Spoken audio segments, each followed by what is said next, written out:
আসসালামু আলাইকুম। আমরা এখন মালয়েশিয়া কুয়ালালামপুর থেকে অল্প কিছুক্ষণ দূরে গভীর এক জঙ্গলের মাঝে ঘুরতে এসেছিলাম। তাই ভাবলাম আপনাদেরকেও এই জঙ্গলটা একটু অনেক বড় না? দেখাই, দেখে আপনারা বুঝতে পারবেন যে কত গভীরের জঙ্গল।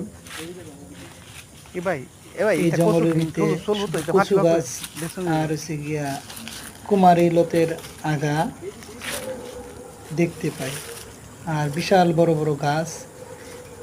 ভয়ে আর ভয়ে আর ভিতরে গেলাম না।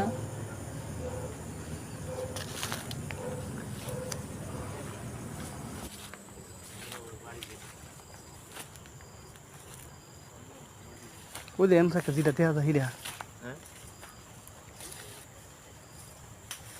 Nah, ini mau